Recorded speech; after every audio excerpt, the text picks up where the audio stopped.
Leitura direta do Novo Testamento, com texto, capítulo por capítulo, sem comentários. Gálatas, capítulo 3. Ó insensatos Gálatas, quem vos fascinou para não obedecerdes a verdade a vós perante os olhos de quem Jesus Cristo foi representado como crucificado? Só quisera saber isso de vós. Recebeste o Espírito pelas obras da lei ou pela pregação da fé? Sois vós tão insensatos que, tendo começado pelo Espírito, acabeis agora pela carne? Será em vão que tenhais padecido tanto? Se é que isso também foi em vão, aquele, pois, que vos dá o Espírito e que obra maravilhas entre vós, falo pelas obras da lei ou pela pregação da fé? Assim como Abraão creu em Deus e isso lhe foi imputado como justiça, sabei, pois, que os que são da fé são filhos de Abraão. Ora, tendo a Escritura previsto que Deus havia de justificar pela fé os gentios, anunciou primeiro o Evangelho a Abraão, dizendo: todas as nações serão benditas em ti. De sorte que os que são da fé são benditos com o crente Abraão.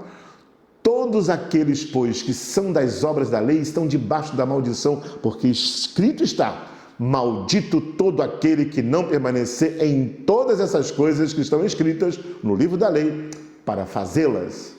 E é evidente que pela lei ninguém será justificado diante de Deus, porque o justo viverá da fé. Ora, a lei não é da fé, mas o homem que fizer essas coisas, por elas viverá. Cristo nos resgatou da maldição da lei, fazendo-se maldição por nós, porque está escrito: maldito todo aquele que for pendurado no madeiro, para que a bênção de Abraão chegasse aos gentios por Jesus Cristo e para que, pela fé, nós recebamos a promessa do Espírito. Irmãos, como o homem fala, se o testemunho de um homem for confirmado, ninguém o anula nem o acrescenta. Ora, as promessas foram feitas a Abraão e à sua posteridade. Não diz e às posteridades, como falando de muitas, mas como de uma só, e a tua posteridade, que é Cristo. Mas digo isto, que tendo sido o testamento anteriormente confirmado por Deus, a lei, que veio 430 anos depois, não invalida de forma a abolir a promessa.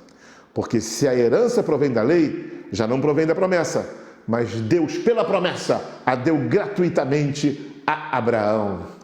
Logo, para que a lei foi ordenada por causa das transgressões, até que viesse a posteridade a quem a promessa tinha sido feita. E foi posta pelos anjos na mão de um medianeiro. Ora, o medianeiro não é de um só, mas Deus é um. Logo, a lei é contra as promessas de Deus? De nenhuma sorte, porque se dada fosse uma lei que pudesse vivificar, a justiça, na verdade, teria sido pela lei. Mas a Escritura encerrou tudo debaixo do pecado, para que a promessa pela fé em Jesus Cristo fosse dada aos crentes. Mas antes que a fé viesse, estávamos guardados debaixo da lei e encerrados para aquela fé que se havia de manifestar. De maneira que a lei nos serviu de aio para nos conduzir a Cristo, para que pela fé fôssemos justificados. Mas depois que a fé veio, já não estamos debaixo de aio, porque todos sois filhos de Deus pela fé em Cristo Jesus.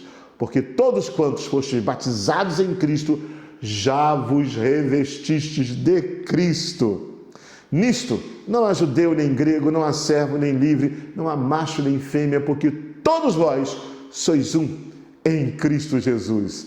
E se sois de Cristo, então sois descendência de Abraão e herdeiros, conforme a promessa. Gálatas, capítulo 3. Bom ter você na leitura do Novo Testamento. Até o próximo capítulo. Deus te abençoe rica e abundantemente.